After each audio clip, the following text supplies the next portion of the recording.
So welcome to this final video, and I'm gonna ask the question, is Christmas yet to come?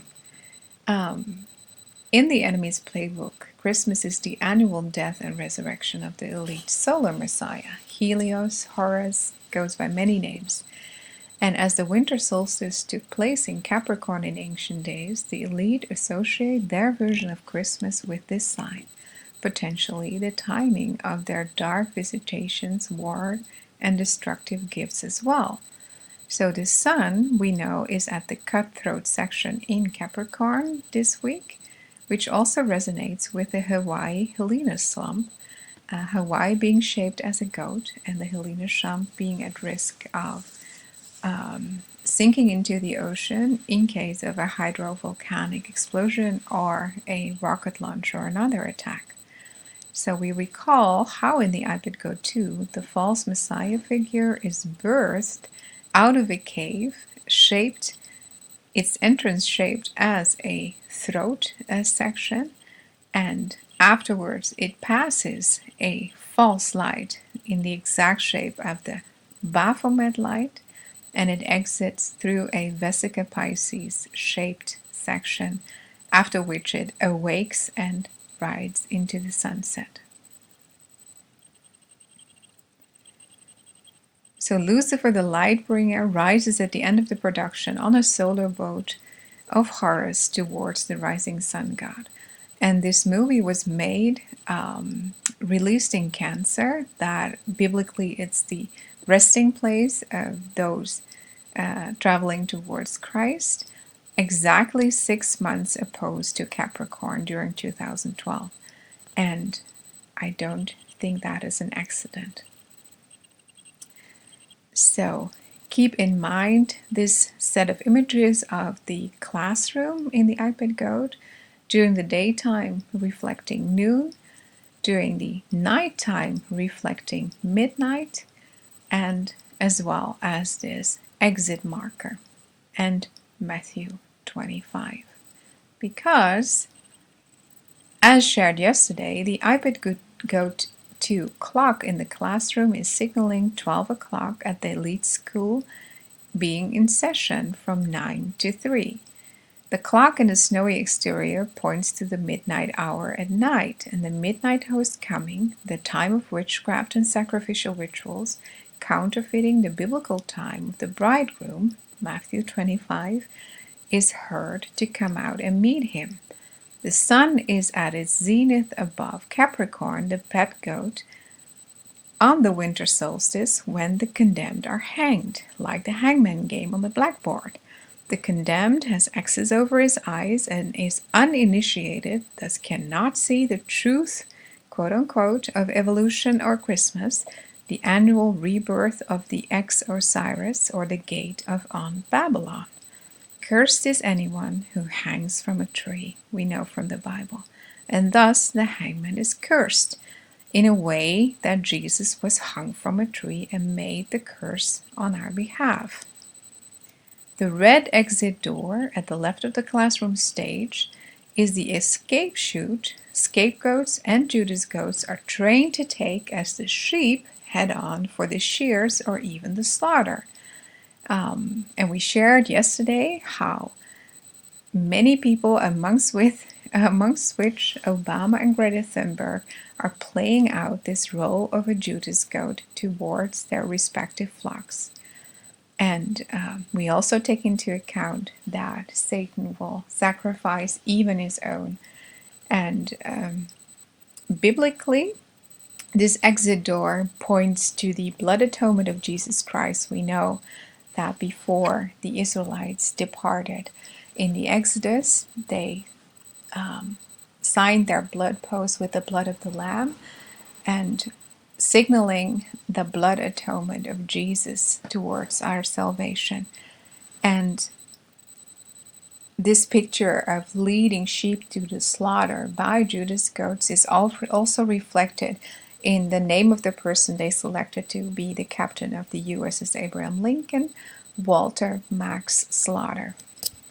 So calendar-wise, this time of forthcoming judgment and the bridal escape and Satan being cast down resonates as well.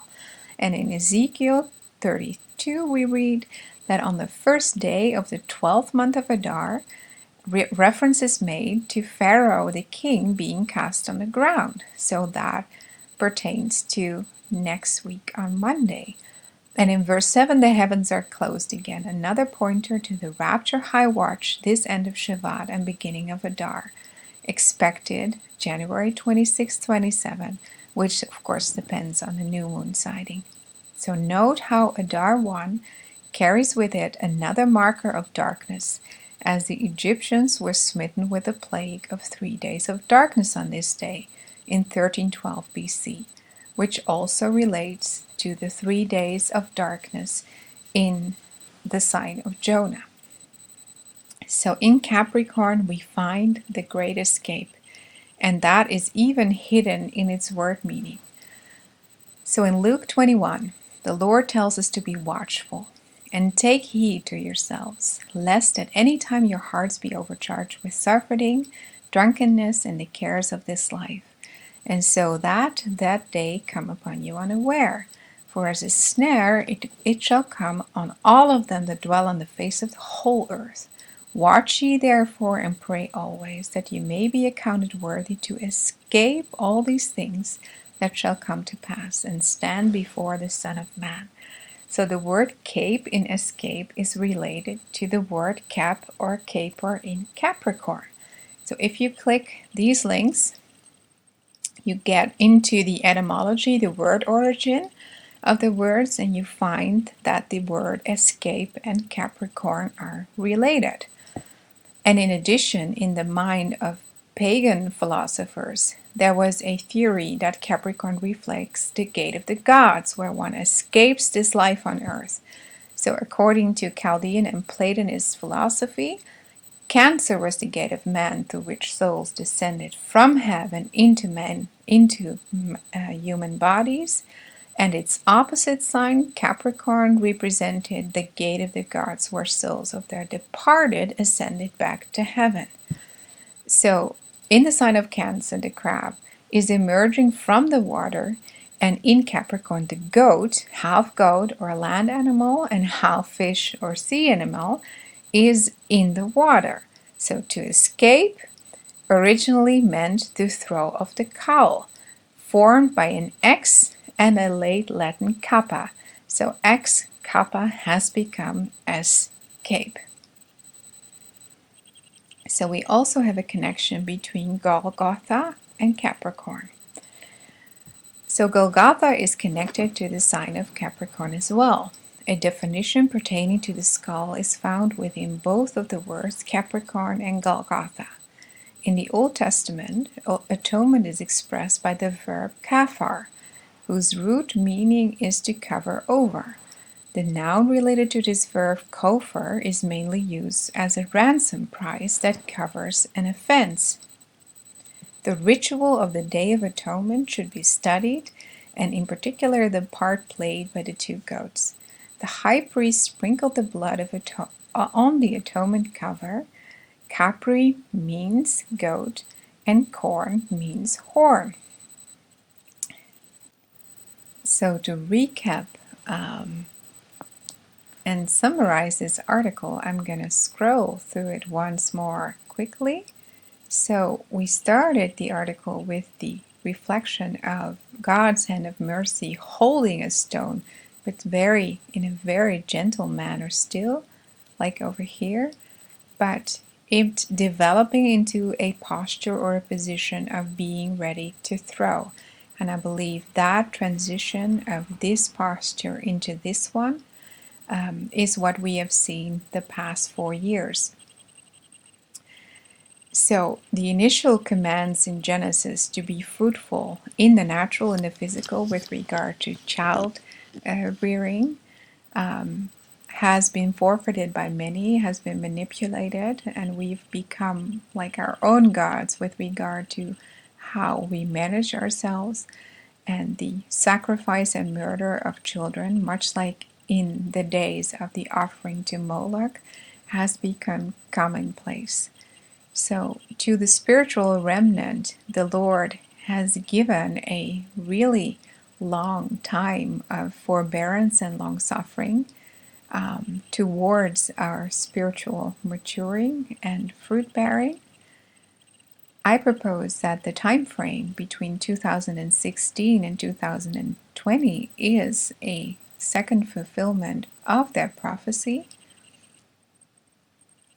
And it was marked, the beginning was marked on January 21st with Winter Storm Jonas meeting Roe versus Wade. So it is tied to fruitfulness, or the murdering or legal sacrifice of fruit, so to speak.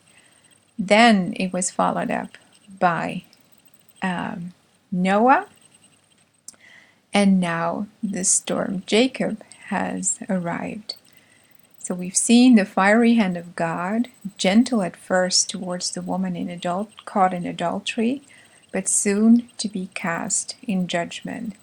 And the heavens proclaimed our urgency to purify ourselves in the comet Catalina, currently in the sign Andromeda, so still chained to the heavens, but freed from the shackles of death, and soon to be completely freed when the bridegroom comes. So after Jonas, Noah came, and the lawlessness manifesting in how we deal with the unborn is one of the most gross sins of the modern world. There were complementary signs in the moon, in the blood moons, on January 21st, signs in the sun, January 22nd last year, as well as other confirmation that Luke 13's 4 year of forbearance and long suffering are soon over. We see the New York harlot about to be judged, and the global elite acting out what we see in the sign of Capricorn. So both the atonement sacrifice of the goat and the scapegoat, and Mercury being there, the god of commerce and finance, being heralded, being worshipped, so to speak, in the World Economic Forum, in which they pit a generation and a political left and a political right. They pit them against one another to divide the House, represented by Trump and Greta Thunberg. So the 25th is also the day we are aware that the Chinese are celebrating their new year, transitioning from the year of the earth pig into the metal rat, and how they signal the coming of their dragon god. So the sun, Mercury, and the moon being all gathered in Capricorn, the sign of atonement here and new life over there, the sun at the cutthroat section, Mercury at the transition section, and the moon the first day in the goat section, and the second day at the star signaling the sacrifice coming. And this is confirmed in the elite programming of over here, the Capricorn sign, the reflection of the crescent moon in the pool, and this is what we see in the Capricorn celestial sign this week.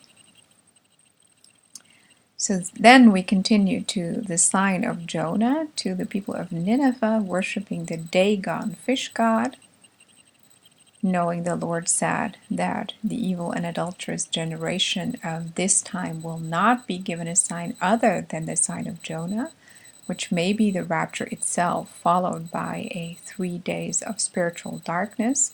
So we shared earlier how the World Economic Venue is a visualization of the classroom exterior in the iPad Goat, and the school may very well go out soon, meaning their predictive programming will go live. We established a connection between the Capricorn and the Great Escape in Luke 21, but also between Capricorn and Golgotha. So thank you for watching, and may God bless you. Bye.